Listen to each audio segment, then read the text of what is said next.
الصلاة والسلام عليك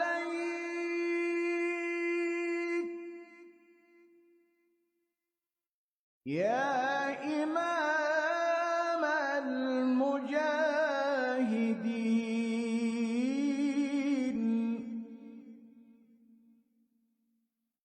يا رسول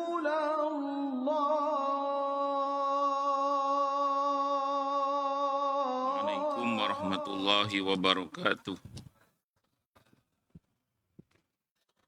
Bismillahirrahmanirrahim. Alhamdulillahi rabbil alamin. Wa bihi nasta'inu ala umurid dunya waddin. Wassalatu wassalamu ala ashrafil anbiya'i wal mursalin. Sayyidina wa habibina wa syafi'ina wa qurrati a'yunina wa maulana Muhammadin وعلى آله وأصحابه وذرياته أجمعين أما بعد أشهد أن لا إله إلا الله وأشهد أن محمد رسول الله وأفوض أمري إلى الله إن الله بصير بالعباد حسبي الله لا إله إلا هو عليه توكلت وهو رب العرش العظيم قال الله تعالى في كتابه الكريم حكاية عن نبي الله موسى عليه السلام رب اشرح لي صدري ويسر لي أمري واحلل عقدة من لساني يفقه قولي. Para alim, para asatidah, para bapak dan ibu sekalian, hafidhani wa hafidhakumullah, wabil khusus segenap pengurus Masjid Asy-Syuhada yang semoga pengurusnya dan jamaahnya selalu dalam naungan rahmat barokah perlindungan serta bimbingan Allah Subhanahu wa taala. Amin Allahumma amin insyaallah.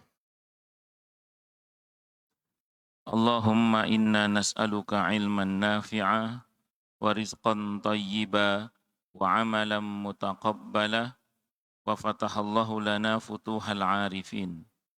Allahumma inna na'udzubika min ilmin la yanfa' wa amalin la yurfa' wa qalbin la yakhsha' wa du'a'i la yusma'.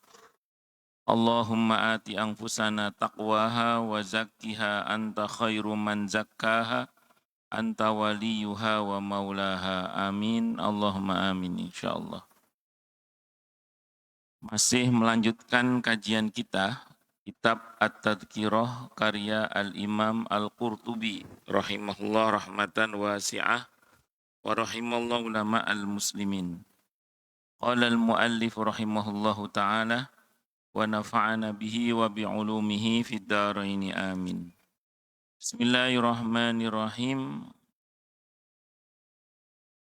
Babun ay hada babun, ini bab menerangkan tentang yukhtaru lil mayyiti, dipilih untuk mayit siapa kaum salihuna yang soleh, agar yakunu ma'ahum, agar si mayit itu ada bersama dengan mereka.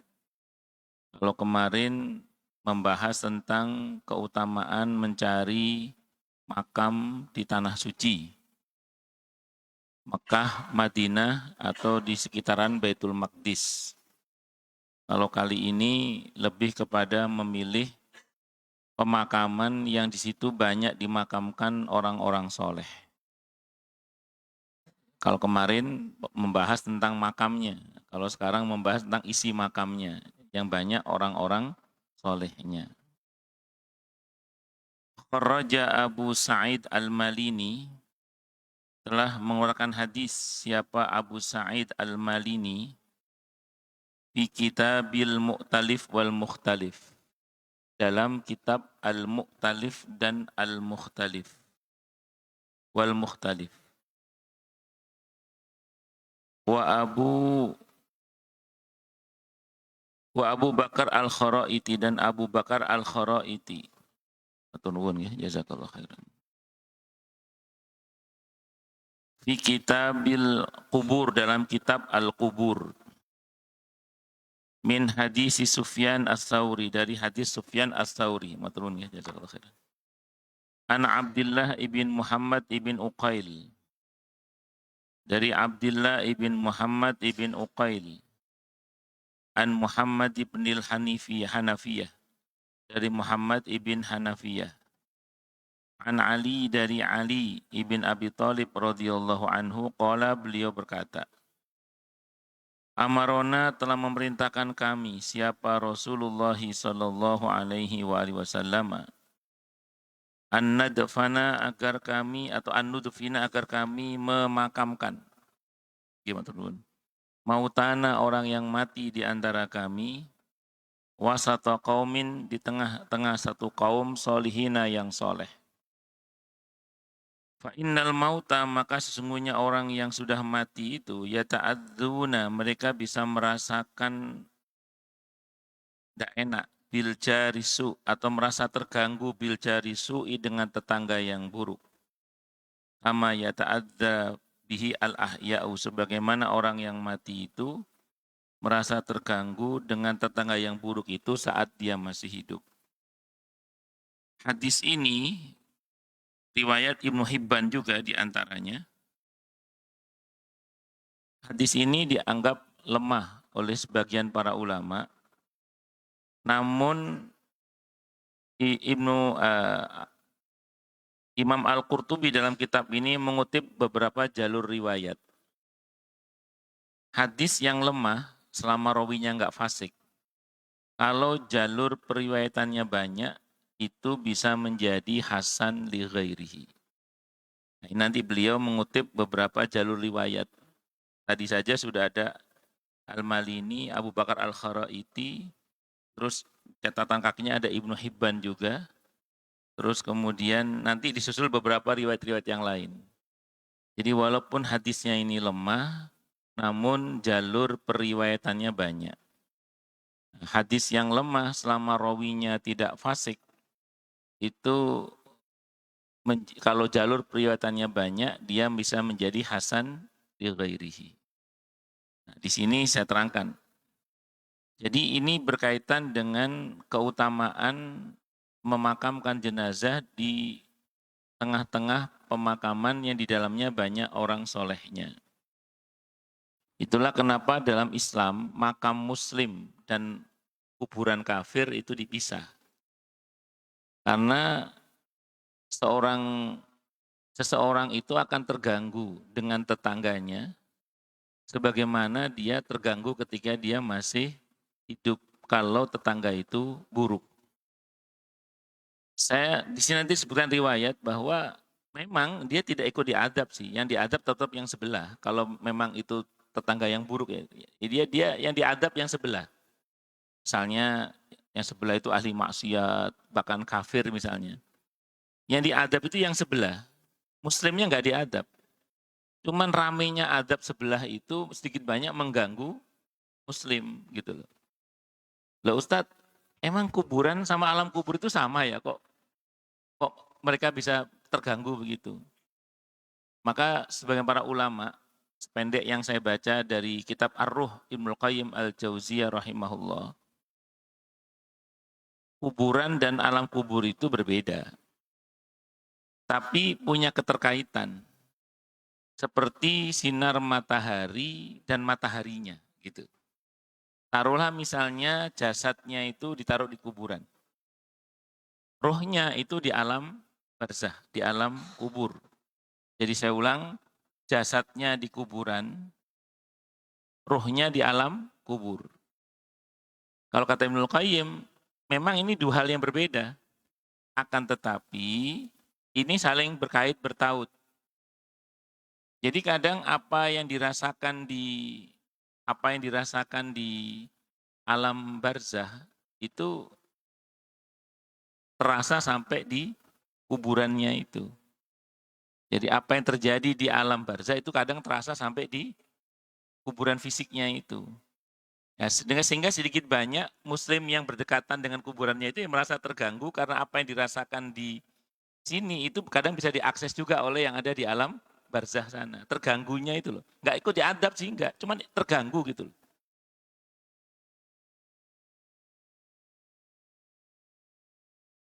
Jadi saya ulang, ini dua hal yang berbeda tapi ini menjadi satu kesatuan. Kalau Ibnu Qayyim itu membuat satu analogi begini, keterkaitan antara ruh dengan jasad.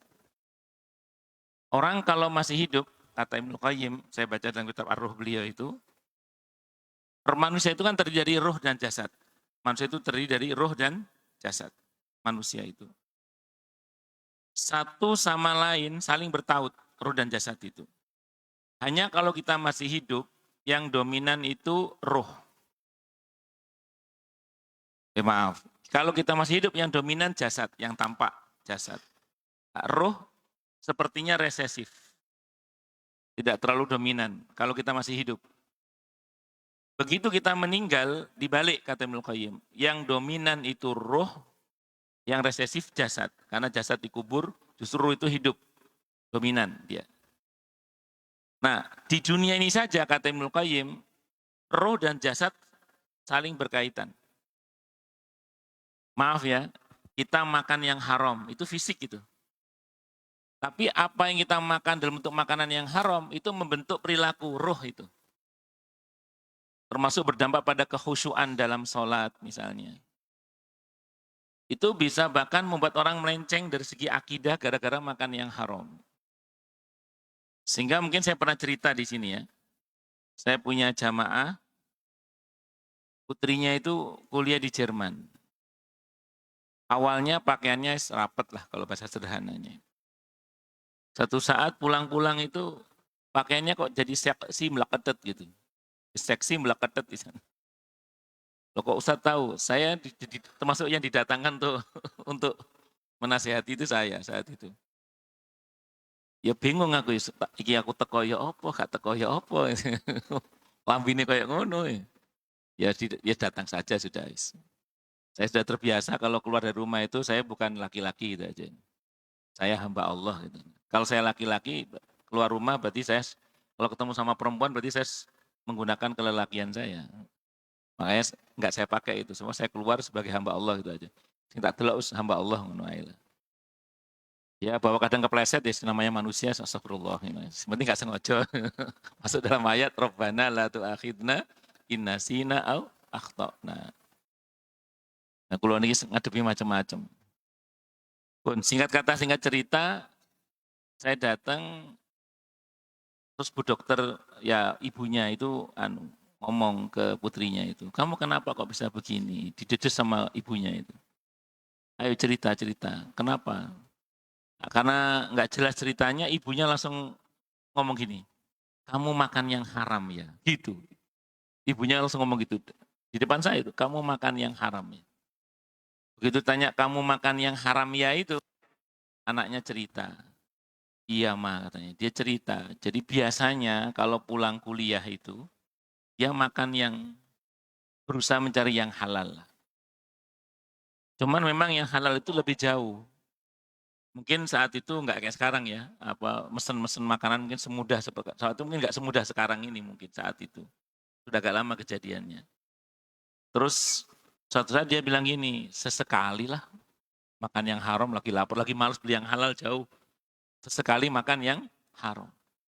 Pikirannya gitu dia pikiran, sesekali. Maka begitu dia makan yang haram itu, ya tadi saya bilang lepas pakaiannya sudah. Dalam arti auratnya terbuka. Itu kan saya teringat dengan kisah ketika Ibu Hawa dan Nabi Adam alaihi wassalam, walaupun ini bukan karena kesengajaan beliau untuk durhaka, tapi lebih kepada kena tipu oleh iblis kan. Kalau bahasanya para ulama, Nabi Adam bukan salah maksiat, salah ijtihad. Salah ijtihad.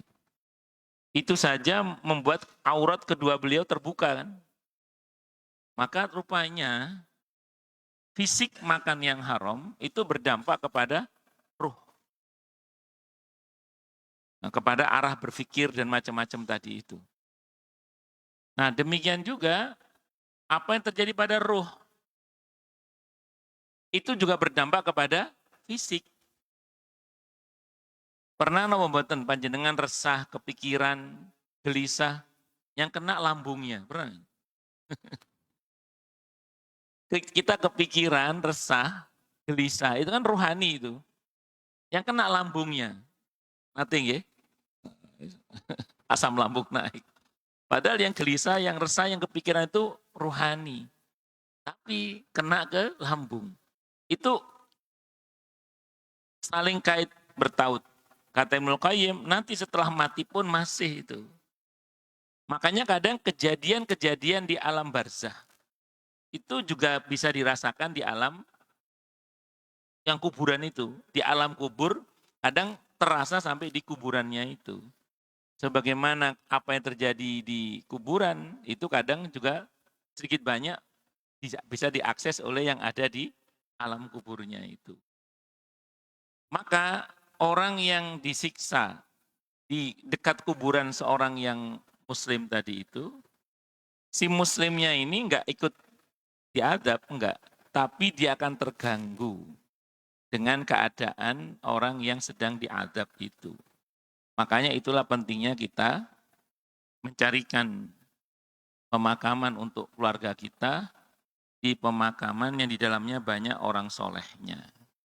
Ya kalau bahasa kita sekarang ya pemakaman muslim, ada pemakaman di luar Islam. Itu dibedakan itu. Ini yang saya sering dapat pertanyaan dari sebagian orang, bagaimana kalau pemakaman keluarga Ustaz? Kan sebagian ada yang muslim, ada yang non muslim. Maka ya jawabannya sepatutnya dipisah, jangan dijadikan satu. Karena sedikit banyak itu pasti akan mengganggu dan akan terganggu. Itu seperti itu. Wa an Ibni Abbas, dan ceritakan dari Ibnu Abbas radhiyallahu anhuma anin nabi, dari nabi kita Muhammad sallallahu alaihi wasallam, qala, beliau bersabda, idza mata li ahadikum al-mayyitu, apabila telah mati untuk salah seorang di antara kalian, siapa al-mayyitu, mayyit. Jadi apabila ada di antara kalian yang mati, kalau bahasa terjemahan bebasnya, fahasinu kafanahu, maka perbaikilah kafannya. Wa'ajjilu injaza wasiyatihi, dan segerakanlah pelaksanaan wasiatnya.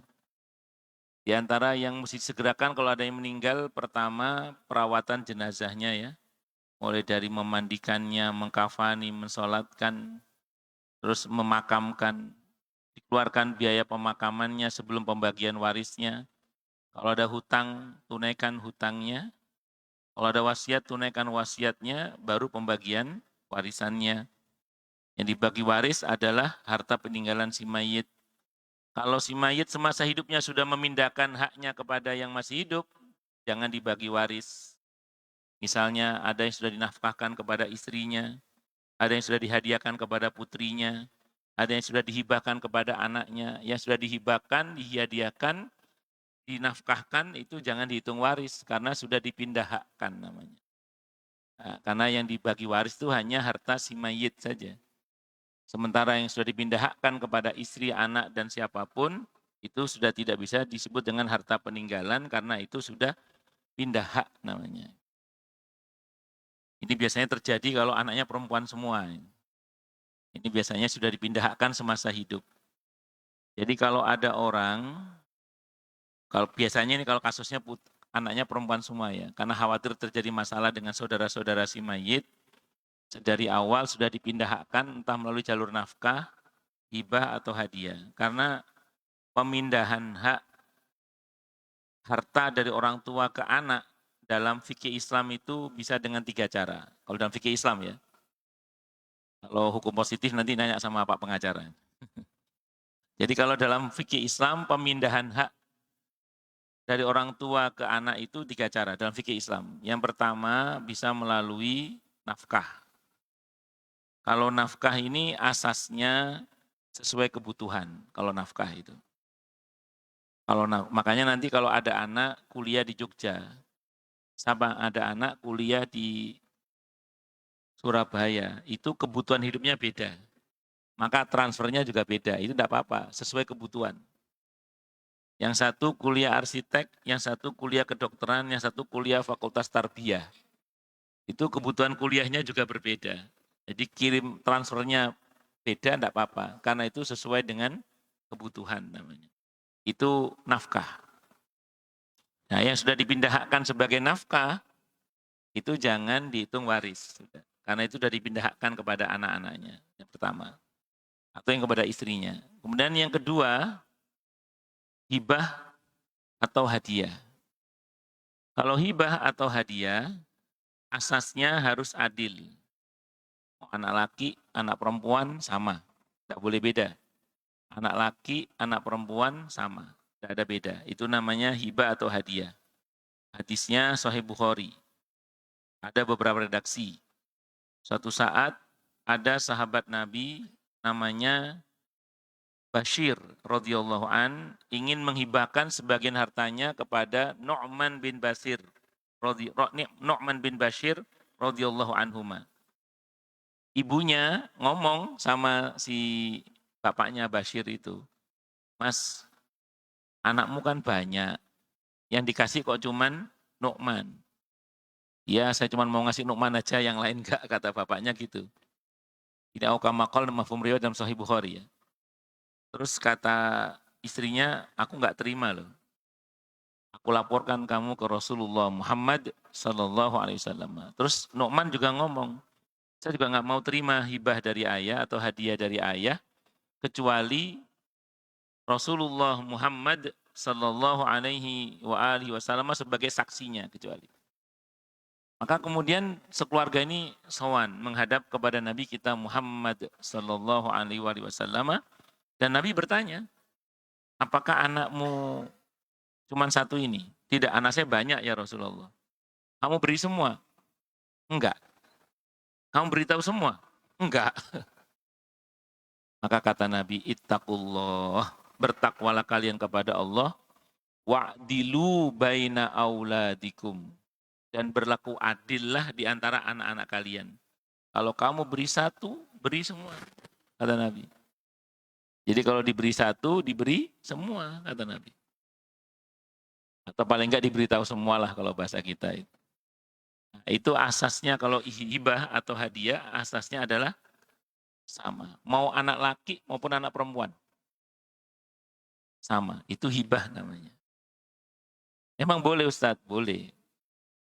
Ada jamaah yang ngomong ke saya gini, "Oh itu kan sama dengan mengurangi haknya saudara-saudara si mayit kalau nanti si mayit mati." Loh, saudara-saudara si bapak yang punya harta itu baru punya hak kalau si bapak itu mati. Kalau masih hidup, ya belum punya hak. Kalau belum punya hak, ya terserah dia mau dikasih apa enggak, belum punya hak kok dia. Itu kan sama dengan menghindari hukum waris. Disebut menghindari hukum waris, kalau sudah mati nggak pakai hukum waris, itu namanya menghindari hukum waris. Ini belum mati kok. Kalau belum mati berarti belum kena ketentuan hukum waris. Gitu loh. Ini pilihan hukum. Dan ada prakteknya di masa Nabi kita Muhammad sallallahu alaihi wasallam dan Nabi membenarkan. Hadisnya Sahih Bukhari. Itu pada Nu'man bin Bashir radhiyallahu anhu. Kemudian yang ketiga melalui waris. Kalau waris harus meninggal terlebih dahulu. Kalau belum meninggal bukan bagi-bagi waris. Sering orang nanya ke saya itu, "Ustaz, ini bapak saya mau bagi-bagi waris." Loh, kok bapak berarti masih hidup? Iya masih hidup, bukan waris berarti. Namanya hibah atau hadiah. Jadi kalau nafkah itu asasnya adalah sesuai kebutuhan. Sementara kalau hibah atau hadiah asasnya adalah sama. Semuanya sama. Sama itu nggak harus sama persis, yang penting spiritnya sama. Misalnya anak yang satu dikasih 100 meter, yang satu 300 meter. Loh, kok beda Ustadz? Tapi sama. Kenapa? Yang satu di BSD 100 meter. Yang satu BSD juga, tapi Bintara sanaan dikit. 300, lebih murah. Jadi kayak yang satu BSD beneran, yang satu BSD Bintara sanaan dikit. Oh, lanjut. Tapi Bintara sekarang mahal juga sih tanahnya. Kecuali tanah yang nggak jelas. Allahu Akbar. Jadi itu ya. Jadi kalau ada orang yang meninggal dunia, dikeluarkan biaya pemakamannya, dibayar hutangnya, terus ditunaikan wasiatnya. Nah, baru kemudian dibagi warisnya. Itu seperti itu. Itu disegerakan. Wa amiqu lahu fi qabrihi, dan dalamkanlah untuk si mayit itu di dalam kuburnya. Menggali kubur itu yang dalam. Ya problemnya kadang beberapa kontur tanah itu baru digali berapa meter itu sudah keluar air. Itu problem itu ya. Kalau andekan tanah itu kering, itu idealnya itu kalau di fikih ya, sak pengadek sak pengawe. Jadi orang itu masuk tenggelam ke dalam. Idealnya itu. Walaupun beberapa kali saya ikut di pemakaman itu nggak sampai dalam. Iya, nggak sampai dalam. Hanya beberapa saja betul-betul dalam. Kadang yang bagian gali kuburnya ke ogah-ogahan kadang itu. Allah. Kalau dulu itu perlu karena kadang ada binatang-binatang yang bisa mengendus. Maaf ya bangkai itu bisa menggali-gali. Makanya sampai di perdalam kalau dulu itu.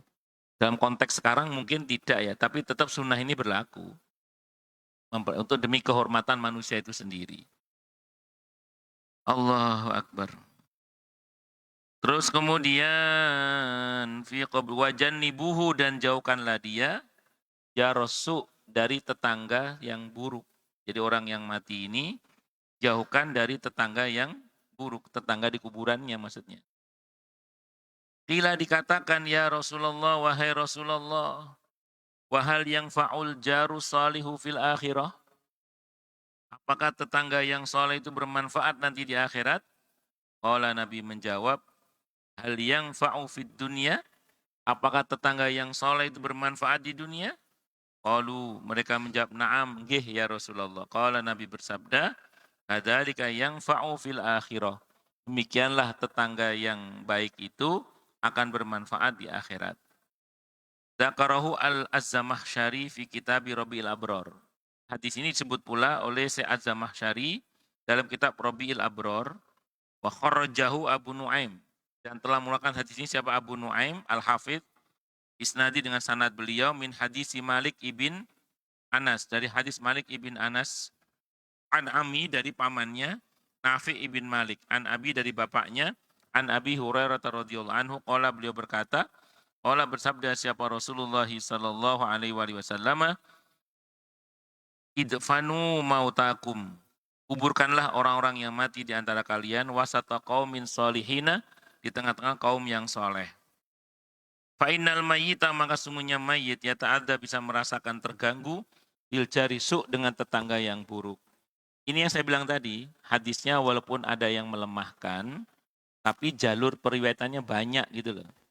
Nah, karena banyak jalur periwayatannya, maka dia bisa menjadi hasan li ghairihi.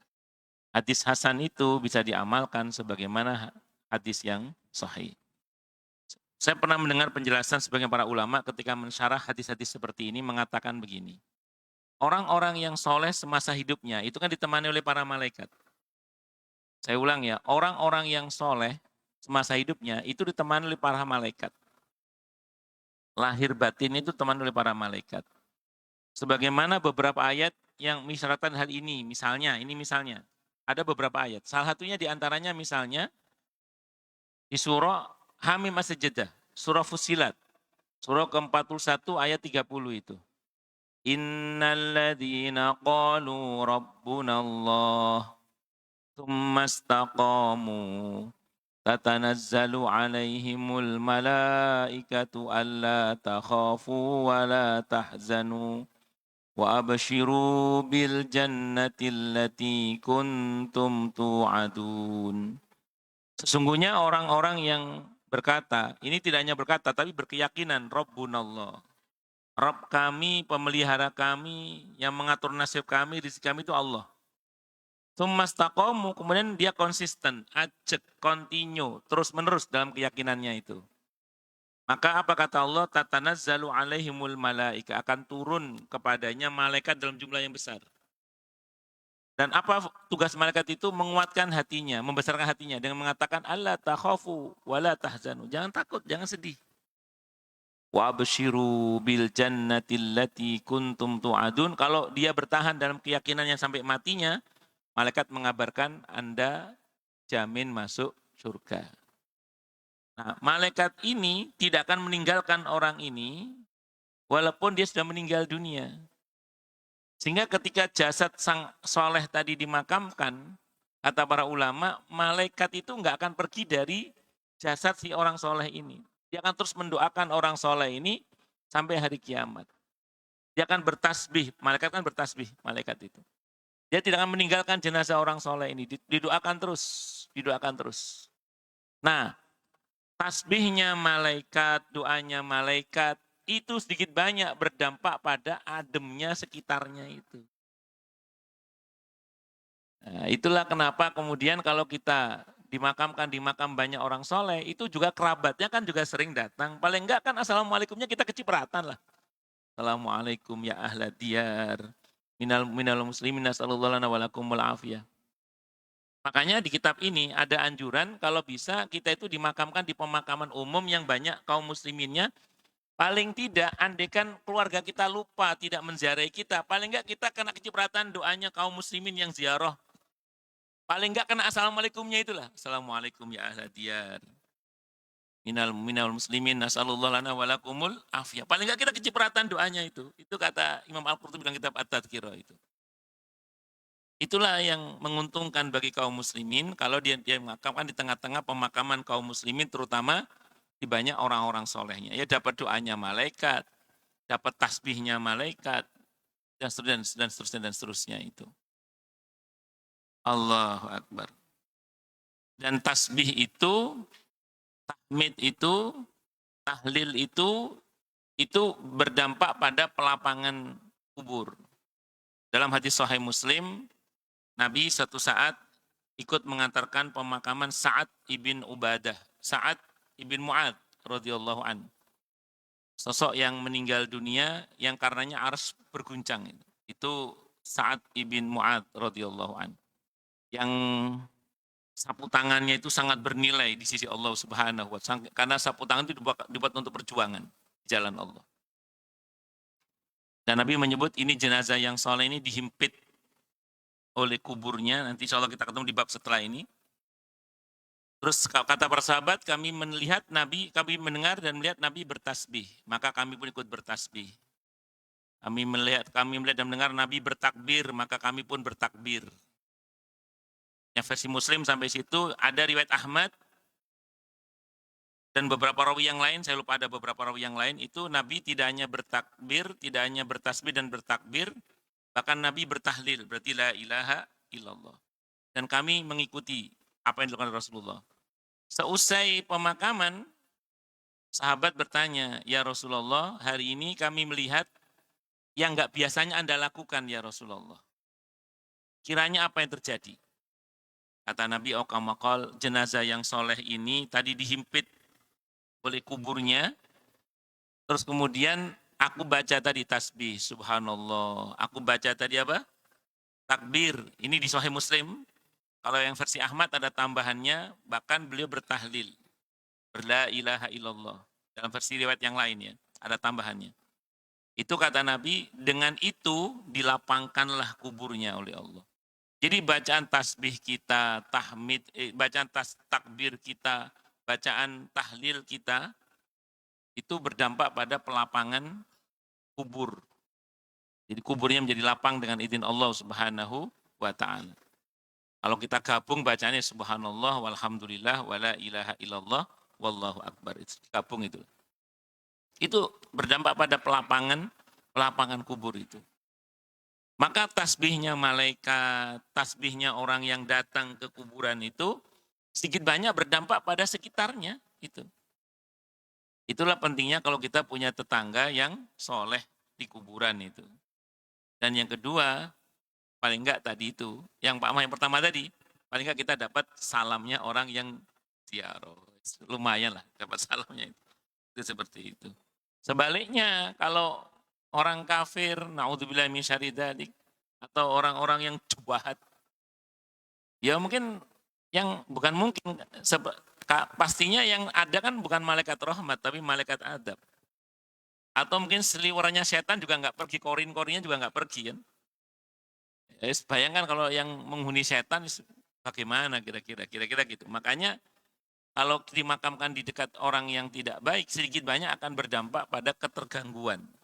Walaupun dia tidak ikut diadab, tapi terganggunya itu kan tidak enak. Itu seperti itu. Qala ulama'una, berkata para ulama kami, kata Imam Al-Qurtubi, faslun ay hadza faslun, qala ulama'una, berkata para ulama kami, wa yastahibbu laka rahimakallah, dan disunnahkan atau dianjurkanlah untukmu wahai semoga Allah merahmatimu, antaqsida bimayyitika qubur salihina wa madafina ahlil khair. Menyengaja untuk mayitmu itu kuburan orang-orang soleh, memilihkan kuburan untuk mayit orang yang mati di antara kalian itu di kalangan di tengah-tengah orang-orang yang soleh, wa madafina ahlil khair, dan di kuburan yang dalamnya banyak orang yang ahli berbuat kebaikan, ya muslimin itulah. Fatad finuhu ma'ahum, maka engkau bisa memakamkan mereka atau memakamkannya di tengah-tengah mereka atau bersama dengan mereka. Watunziluhu bi izra'ihim, dan kalian bisa menjejerkan mayit kalian itu dengan orang-orang soleh tadi itu. Watuskinuhu fi jawarihim, dan kamu bisa menempatkan mayit dari keluargamu itu di sebagai tetangga orang-orang soleh itu. Tabarrukan bihim, karena berharap barokah kepada Allah dengan asbab orang-orang soleh itu. Watawassulan ilallahi azza wa jalla biqurbihim, dan berharap itu menjadi wasilah untuk sampainya dia kepada keridhaan Allah azza wa jalla dengan dekat orang-orang yang soleh itu. Wa antajtaniba bihi qubura man siwahum, dan adalah kalian menjauhkan mayit kalian dari kuburan orang-orang yang tidak baik. Mimman yukhafu at-ta'addi bimujawaratihi, khawatir, yaitu dari orang-orang yang dikhawatirkan akan mengganggu mayit itu jika bertetangga dengannya. Wa ta'allumi bimusyahadati halihi hasba ma fil hadis. Nah, sebagaimana nanti ada diterangkan dalam hadis, karena khawatirnya orang yang dimakamkan dekat orang yang tidak baik itu merasa terganggu dengannya itu. Nah, di sini ya tadi pertama berharap kebaikan yang ada pada orang-orang soleh itu. Tentu berharapnya kepada Allah. Ya tadi saya katakan, paling tidak kan kalau itu orang soleh, itu orang ziarah kubur kan ngucap salam, kita dapat bagian salamnya. Insya Allah kecipratan tasbihnya yang ziarah termasuk para malaikat yang selama ini menemaninya. Karena malaikat itu tidak henti-hentinya bertasbih. Dan itu sedikit banyak pasti berdampak positif pada keadaan orang-orang yang berada di itu. Nah ini sebaliknya, kalau ada orang yang tidak soleh, maka adab yang terjadi pada ahli kubur itu sedikit banyak akan berdampak kepada terganggunya orang yang ada di sekitarnya itu. Itu seperti itu. Yurwa, diriwayatkan, annam ra'atan, ada seorang wanita, dufinat di Qurtubah, dimakamkan di daerah Cordoba. A'adakallah, semoga Allah kembalikan beliau, kata Imam Al-Qurtubi. Fa'atat ahluha finnaum, maka datanglah si wanita tadi kepada keluarganya di dalam tidurnya, dalam mimpinya. Oh, memang bisa Ustaz, bisa. Dalilnya Az-Zumar ayat 42 itu. Jadi roh bertemu dengan roh itu bisa. Sebagaimana Allah sebutkan dalam surah Az-Zumar ayat 42. Bahwa rohnya orang yang hidup saat tidurnya dan rohnya orang yang mati itu dalam genggaman Allah Subhanahu wa taala. Sehingga kata Ibnu Qayyim Al-Jauziyah rahimahullah, talaqil arwah itu mungkin. Bertemunya roh dengan roh itu mungkin. Itu seperti itu. Dan cirinya adalah begitu kita bangun, kita bisa bercerita dengan sangat baik. Namun kalau ada pesan, tetap pesannya mesti ditimbang dengan syariat. Karena ngerinya itu setan, gitu aja. Kapan hari ada jamaah saya nanya ke saya, Ustadz, saya tadi lagi depan laptop, lagi belajar, tertidur. Terus tiba-tiba kayak ada suara bapak saya bangunin saya. In gitu. Saya terbangun, Ustadz. Itu siapa Ustadz? Ya saya jawab, saya jadi itu beliau. Kan ketemunya roh dengan roh itu.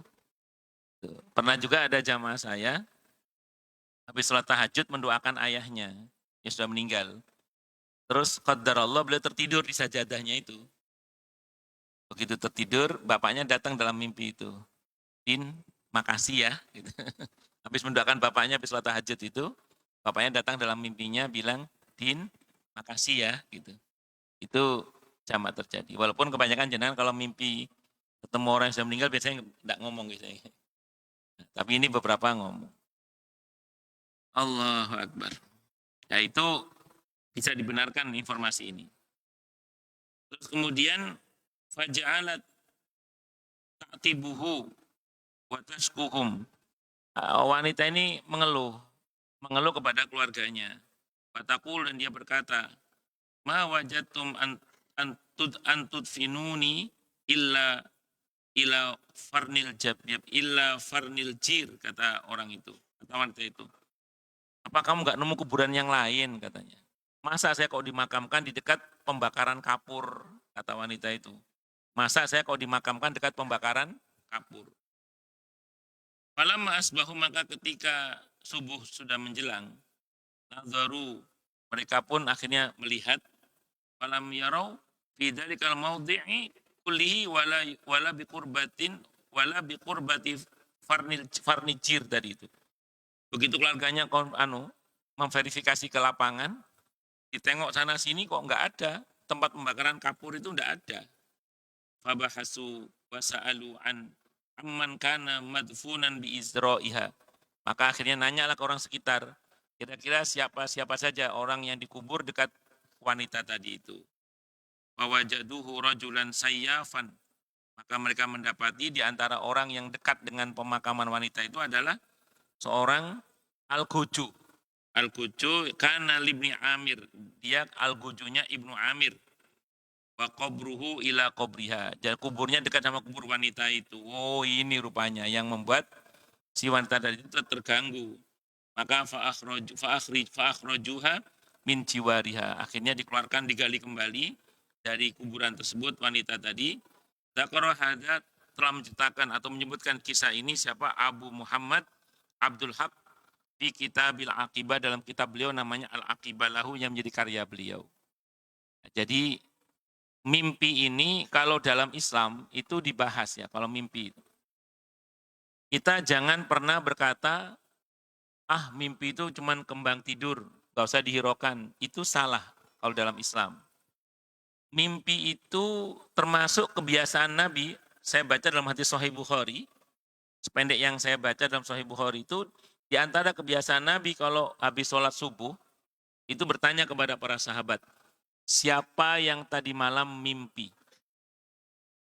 Itu salah satu tema pembahasan Nabi selesai sholat subuh kepada para sahabat.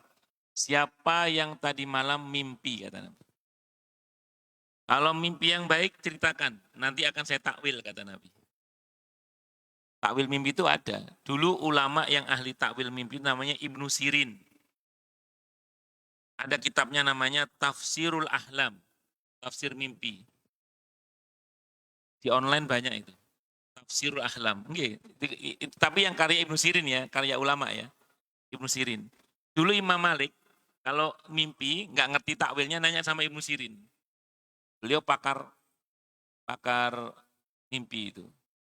Jamaah saya ada yang nekat beli, setelah beli dia nggak mau baca. Kenapa, Bu? Serem. Makanya saya sendiri kalau mimpi, saya takwil baik aja udah.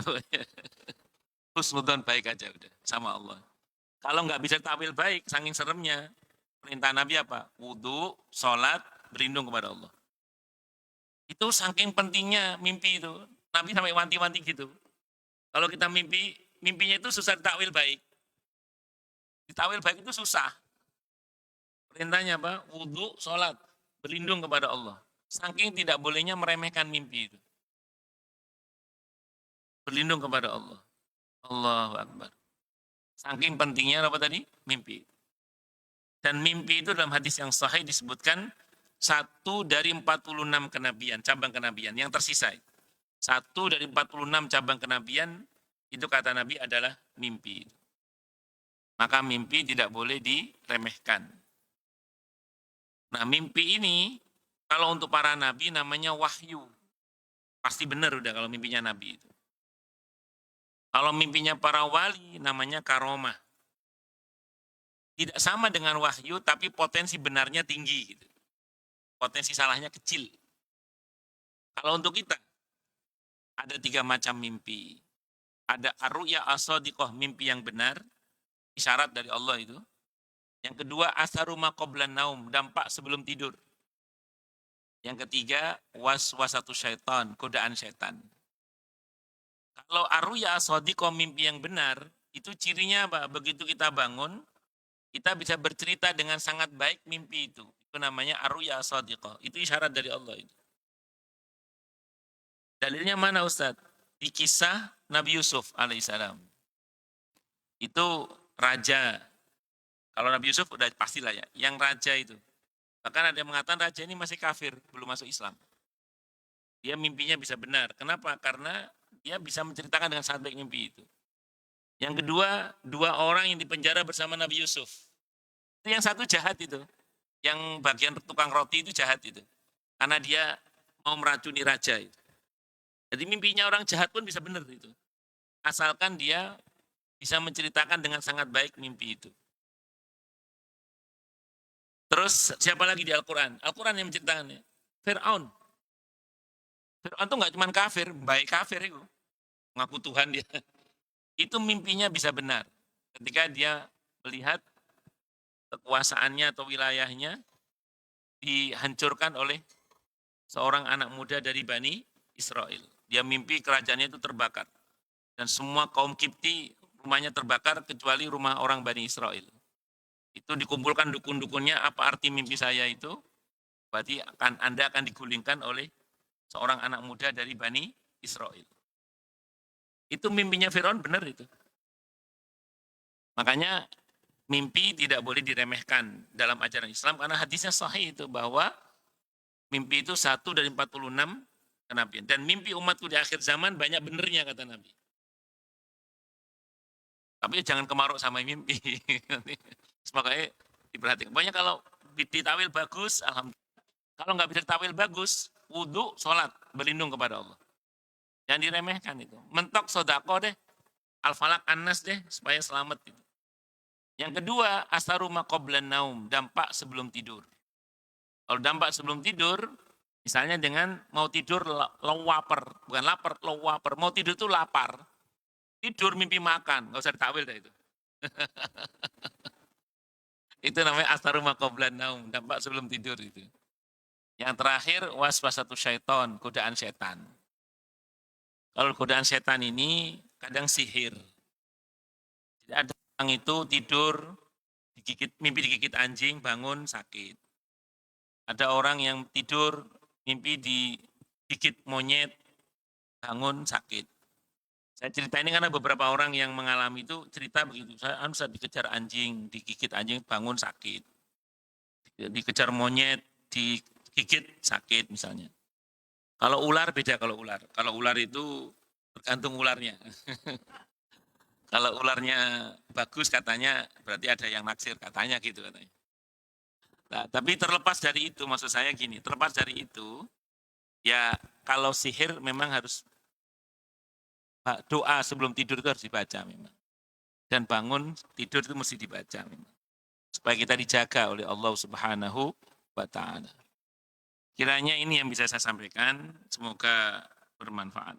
Baik, silakan yang mau tanya, protes, marah boleh silakan. Masalah itu masalah yang lain boleh, monggo kalau ada. Kalau nggak ada berarti jelas semua atau tidak jelas semua. Monggo Pak Aryan.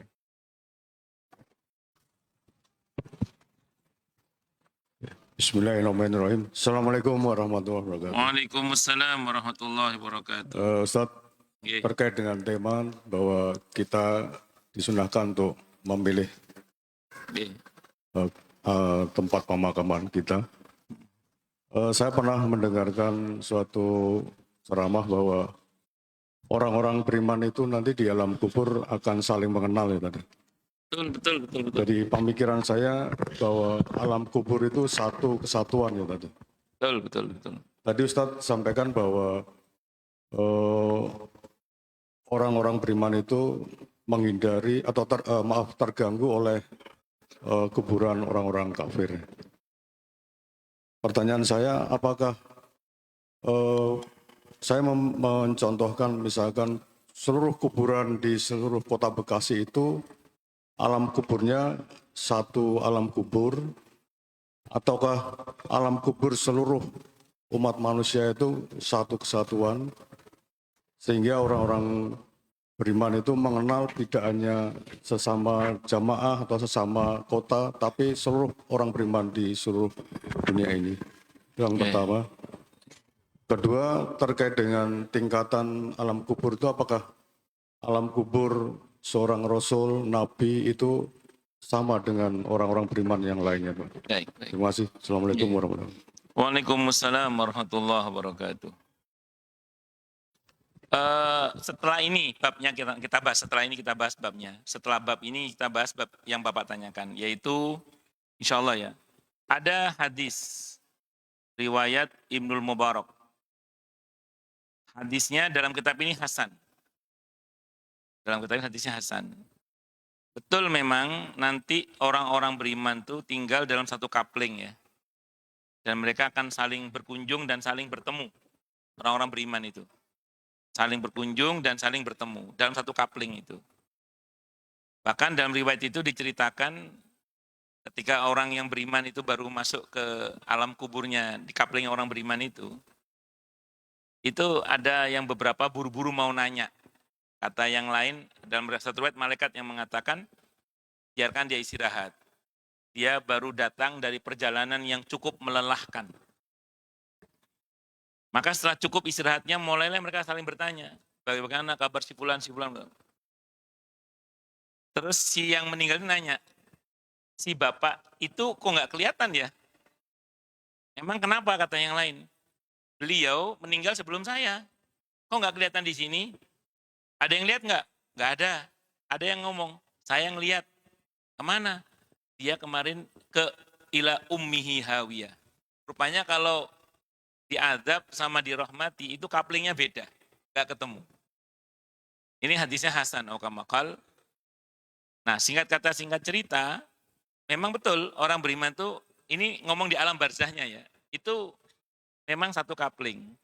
Pembahasan ini keterkaitan antara kuburan dengan alam kuburnya. Itu yang kata Ibnul Qayyim dalam kitab Ar-Ruh, itu saling berkait. Jadi kadang apa yang dirasakan di sini terasa di sini. Sebagaimana di sini kadang terasa di sana gitu. Enggak disiksa sih, cuma terganggu gitu aja. Merasa terganggu. Ya saya enggak tahu bagaimana penjelasannya. Karena kan seperti halnya matahari dengan dengan sinarnya, itu kan satu kesatuan sebenarnya. Sebagaimana fisik kita dan ruh kita itu kan dua entitas yang berbeda sebenarnya. Ruh sama jasad kita itu ini dua entitas yang berbeda. Yang sejatinya kita kan yang ruh itu, tapi itu saling kait bertaut. Hanya kalau kata bahasa Ibnu Qayyim Al-Jauziyah rahimahullah, beliau mengatakan kalau saat hidup yang dominan itu jasad, ruh resesif. Tapi kalau sudah meninggal nanti ruh yang dominan, jasad yang resesif. Itu kata beliau. Nah, apakah mereka itu pengertiannya kalau orang Bekasi nanti kuburannya di Bekasi, alam kuburnya berarti di Bekasi? Sependek yang saya pelajari sih nggak begitu. Kalau kita pakai istilah dalam Al-Quran, semua orang yang baik itu di Iliyin. Nah, ada tempatnya namanya Iliyin untuk orang-orang yang baik. Iliyin itu untuk seluruh arwahnya orang-orang yang baik kumpul di satu tempat namanya Iliyin. Untuk orang-orang yang kafir atau ahli neraka itu di Sijin namanya. Kalau pakai terminologi Al-Quran ya. Ada dua kapling besar. Satu namanya Iliyin untuk orang-orang yang baik, yang satu ada di Sijin namanya. Ini kapling besarnya itu. Jadi mereka tinggal dalam satu ruang yang cukup besar namanya Iliyin, yang satu Sijin. Rupanya di Sijin dan di Iliyin itu juga ada kelas-kelasnya. Dari mana kita tahu kelas-kelas itu? Ketika Nabi Mi'raj. Ketika Nabi Mi'raj, langit pertama ketemu dengan Nabi siapa, kedua Nabi siapa. Bahkan kelasnya para Nabi pun dibagi-bagi. Walaupun beliau sama-sama orang yang mulia. Sama-sama mulia. Dan kita tidak boleh merendahkan satu Nabi pun. Tapi nyatanya ketika Nabi Mi'raj ketemunya di langit pertama dengan Nabi siapa, sampai langit ketujuh itu ketemu dengan Nabi yang berbeda-beda. Aja ada kelas-kelasnya. Nah, secara umum Iliyin itu ya gambarannya Raudhah Miryadil Jannah, taman-taman surga. Taman-taman surga. Nanti taman surga ini bertingkat, termasuk untuk para syuhada. Itu ada surga tersendiri untuk para syuhada yang diinformasikan oleh Allah dalam Al-Quran di surah Ali Imran ayat 169 dan seterusnya itu. Di mana mereka dapat fasilitas khusus yang tidak sama dengan fasilitasnya orang-orang yang mati biasa. Dan kita bisa, insya Allah, kata Imam Al-Qurtubi, dapat fasilitas yang di Ali Imran 169 dan seterusnya itu. Kata beliau nggak harus perang, tapi mengamalkan hadis Sahih Muslim. Barang siapa yang berharap kepada Allah dengan sungguh-sungguh mati syahid, Allah akan berikan kepadanya kedudukan orang yang mati syahid, walaupun dia mati di atas ranjangnya. Hadisnya Sahih Muslim, aukamakal. Maka kalau selama ini kita berdoa, semoga kita semua husnul khotimah, tambahkan syahid di jalan Allah. Supaya kita nanti dan semoga kita dapat kedudukan orang-orang yang mati syahid di jalan Allah. Jadi di alam barzah itu yang dapat fasilitas pun bertingkat fasilitasnya. Sebagaimana yang di Sijin itu juga bertingkat siksaannya. Bahkan kalau kita baca dalam hadis Bukhari Muslim, ketika Nabi sedang Isra, pas melintasi kuburan Nabi Musa, ternyata Nabi itu ketemu sama Nabi Musa di kuburannya, ketemu juga di langit ke-6 atau ke-7, ada dua riwayat itu. Ketemu sama Nabi Musa di langit ke-6 atau langit ke-7, itu ada dua riwayat soalnya. Itu di bumi, pas melintas kuburan, Nabi ketemu juga di situ. Karena kita tahu dalam hadis Mi'raj itu, Nabi sempat sholat bersama dengan seluruh arwahnya para Nabi, kecuali yang masih hidup ya, Nabi Isa. Itu beliau sholat sebagai imam di Masjidil Aqsa. Nah, di hadis Bukhari, Sahih Muslim, pas Nabi melintasi kuburnya Nabi Musa, beliau mengatakan, aku melihat Nabi Musa sedang sholat di kuburnya. Tentu sholatnya bukan sebagai kewajiban, tapi sebagai kebiasaan, sebagai hobi, kesenangan. Jadi apa yang menjadi kebiasaan kita di dunia, itu terbawa sampai ke akhirat. Hadisnya sahih itu. Nabi Musa itu senang sholat, senang berlama-lama dengan Allah. Di Qisasul Anbiya yang kita baca pas Ramadan kemarin itu, di antara kebiasaan Nabi Musa itu kalau mau sholat, mau berdoa kepada Allah, keliling kampung. Ayo siapa yang mau berdoa nitip sama saya mau sholat. Ayo siapa yang mau berdoa, siapa yang mau nitip doa. Keliling kampung Nabi Musa itu. Ayo siapa yang mau doa, titip sama saya mau sholat ini, saya mau sholat. Apa kata Nabi Musa? Aukamakal, saya biar ada alasan berlama-lama bicara dengan Allah. Itu Nabi Musa itu. Nabi Musa keliling minta orang yang nitip doa itu enggak bawa catatan, enggak. Memang kita mau umroh bawa catatan itu. Nabi itu cerdas, enggak pakai catatan. Hafalannya kuat. Emang kita mau doain orang nitip, ya Allah, memohonkan semua harapan teman-teman yang di catatan saya ini ya Allah. Nabi Musa enggak, sampaikan kata Nabi Musa, biar saya ada alasan berlama-lama bicara dengan Allah. Maka kebiasaan Nabi Musa itu terbawa sampai beliau sudah wafat. Bahkan Nabi dalam hadis Sahih Bukhari, Sahih Muslim, dalam hadis tentang Isra dan Mi'raj itu, Nabi melihat Nabi Musa sedang sholat. Di hadis yang lain, tapi bukan di Bukhari, bukan di Muslim, Nabi melihat Nabi Daud sedang bikin halaqah ilmu. Tapi di riwayat yang lain itu, bukan Bukhari Muslim bukan. Nah, beliau melihat Nabi Daud sedang bikin halaqah ilmu. Bermain beliau senang bikin halaqah ilmu. Jadi kebiasaan kita itu nanti terbawa sampai di alam barzah. Nah, kalau kebiasaan itu kebiasaan yang baik, insya Allah min ahlil jannah lah insya Allah. Yang biasa goes, insya Allah nanti ya nggak ada sepeda di sana.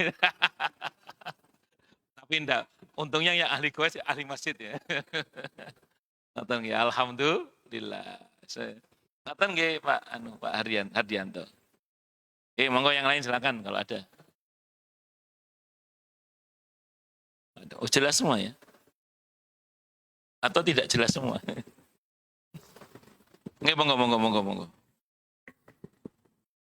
Assalamualaikum warahmatullahi wabarakatuh. Waalaikumsalam warahmatullahi wabarakatuh. Ustaz, mohon bertanya terkait masalah hadis yang berbunyi Iqra'ul Yasin Nggih. ala mautakum. Nggih.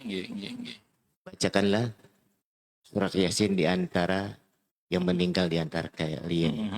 Bagaimana status hadis ini ya Ustaz? Baik. Terima kasih. Wassalamualaikum warahmatullahi wabarakatuh. Waalaikumsalam warahmatullahi wabarakatuh. Iqra'u mautakum Yasin, kalau kata para ulama sependek yang saya pelajari ya, kalau yang dimaksud adalah bacakanlah Yasin pada orang yang akan mati di antara kalian, itu sahih, tidak ada masalah kata para ulama. Jadi kalau ada orang mau meninggal, dibacakan surah Yasin, kalau terjemahkan begitu ya, itu sahih, tidak ada masalah, dan itu bagian dari yang dianjurkan. Jadi kalau ada orang mau meninggal, itu di samping yang dekat dengan kuping yang menalkin, yang di sekitarnya dengan jarak tertentu itu sebaiknya membacakan Al-Quran memang sebagai bentuk ruqyah untuk melemahkan pengaruh setan. Nah, agar saat kematiannya dia dimudahkan untuk husnul khotimah. Karena kita tahu dalam hadis yang sahih, dari Siti Aisyah radhiyallahu anha diantaranya aukamakal, itu setan dari bangsa jin dikerahkan untuk menggoda orang yang akan mati itu supaya sul khotimah. Nah, bacaan Al-Quran itu termasuk surah Yasin atau surah-surah yang lain, itu diharapkan bisa melemahkan pengaruh setan itu. Tapi tetap yang dekat kuping talqin ya. Yang dekat kupingnya adalah talqin. Jadi yang itu dalam jarak tertentu yang sekiranya tidak mengganggu lah talqin, upaya talqin itu. Itu satu. Tapi kalau Iqra'u mautakum Yasin, itu dimaknai bacalah orang yang akan mati, bacakanlah orang yang mati di antara kalian surah Yasin. Itu kalau dari segi pemahaman para ulama itu dibagi dua. Ada beda pendapat. Pendapat yang pertama, ada yang mengatakan itu tidak benar karena hadisnya lemah misalnya gitu. Pendapat yang pertama. Dan yang kedua mengatakan ya kalaupun hadisnya lemah tapi maknanya sahih, tidak ada masalah untuk diamalkan. Ini lebih kepada nanti berujung pada perbedaan pendapat di dalam apakah bacaan Al-Quran untuk mayit itu bermanfaat. Itu di situ perdebatannya. Saya pernah baca fatwanya Syekh Muhammad Ibn Shalih Al-Utsaimin rahimahullah. Beliau ditanya, Syekh, bagaimana pendapat Anda tentang bacaan Al-Quran untuk si mayit? Beliau mengatakan, fihi qaulani. Dalam masalah ini ada dua pendapat, kata beliau. Walakinna sahiha yanfa'. Yang sahih adalah bermanfaat, kata beliau. Al-Imam An-Nawawi rahimahullah ditanya, ya Imam, apa pendapat Anda mengenai bacaan Al-Quran untuk si mayit? Kata beliau, yang masyhur dalam madhab Syafi'i tidak bermanfaat. Tapi yang sahih dalam madhab Ahmad itu bermanfaat, kata Imam Nawawi. Dan kita tahu juga dalam masalah ulama berbeda pendapat. Saya baca dalam buku Hujjah Ahli Sunnah wal Jamaah, karya Bali Maksum Krapyak, rahimahullah. Beliau adalah Roisam PBNU di masanya. Beliau dalam buku Hujjah Ahli Sunnah wal Jamaah itu beliau mengatakan, mengenai bacaan Al-Quran untuk si mayit ini ulama berbeda pendapat dan kita tidak usah berkeras-keras, kata beliau. Bagi yang nggak mau ya silakan, yang mau ya silakan. Hanya saja di kitab ini ya ada kejadian menarik. Ketika Al-Imam Ahmad Ibn Hanbal rahimahullah, Imam Hambali, gurunya Imam Bukhari, melintas di sebuah pemakaman, beliau melihat ada seorang yang membaca Al-Quran. Kata beliau, sampaikan kepada si fulan, jangan baca Al-Quran di kuburan, ini bid'ah, kata beliau. Terus saat itu Imam Ahmad ditemani murid beliau, Ibnu Qudamah. Beliau ulama bermadzhab Hambali. Beliau mengatakan, ya Imam Ahmad, apa pendapat Anda tentang mubasyir? Kata Imam Ahmad, hadisnya sahih, saya terima hadisnya. Mubasyir mengutip satu riwayat dari Abdullah ibn Umar radhiyallahu anhuma. Sebelum wafatnya beliau berwasiat agar pada jenazahnya dibacakan permulaan surah Al-Baqarah dan akhirnya. Katanya, dalam mazhab Hambali, perkataan sahabat dalil. Saya baca dalam Al-Fiqhul Islami wa Adillatuhu karya Syekh Wahbah Zuhaili, di antara keterangan beliau dalam mazhab Hambali, di antara ciri khasnya adalah perkataan sahabat jadi dalil. Maka kemudian kata Imam Ahmad kepada santrinya, Cung, balik ke orang tadi, tidak apa-apa baca Al-Quran. Tidak bid'ah, kata beliau. Itu pendapat Imam Ahmad. Nah kata Imam Nawawi, yang sahih dalam mazhab Ahmad bin Hanbal itu tidak mengapa. Terus biasanya saya ditanya orang, ada nggak contoh dari Nabi kita Muhammad sallallahu alaihi wasallam membacakan Al-Quran untuk jenazah, bahkan dikubur. Di kuburan maksudnya. Saya jawab ada. Ada contohnya dari Nabi membaca Al-Quran untuk mayit, bahkan di kuburan. Hadisnya muttafaqun alaih Bukhari Muslim. Ada dalam kitab Riyadhus Shalihin. Riwayatnya beberapa versi, di antaranya yang versi muttafaqun alaih Bukhari Muslim itu, pernah satu saat Nabi ketika berada di Baqi, ada pemakaman baru. Nabi bertanya, ini makam siapa? Kok ada baru dimakamkan, saya tidak tahu. Ternyata itu makam tukang sapu masjid. Kenapa saya tidak diberitahu, kata Nabi, kalau dia sudah meninggal? Saya pikir cuma tukang sapu ya Rasulullah, panjenengan tidak kami kabari. Akhirnya Nabi mesalatkan jenazahnya itu di kuburan itu. Saya mau tanya, salat jenazah itu baca Fatihah tidak? Baca Fatihah. Fatihah itu Al-Quran bukan? Kalau itu tidak bermanfaat, Nabi tidak akan melakukan. Dan itu dilakukan di kuburan Fatihah itu. Ada yang nyeletuk ke saya, yang boleh cuma Fatihah saja Ustaz. Itu kata sampean, saya bilang gitu. Tapi kan ulama tidak sama kesimpulannya. Tapi kita nggak usah berkeras-keras, nggak usah berkeras-keras dalam masalah ini. Ini perkara khilafiyah mu'tabaroh. Khilafiyah yang masing-masing punya hujah. Monggo, Anda yang mau, nggak mau ya nggak apa-apa. Pelajari hujahnya, dan yang penting adalah doa. Itu. Ngaten nggih? Wallahu a'lam bishawab. Monggo yang lain silakan kalau masih ada. Oke.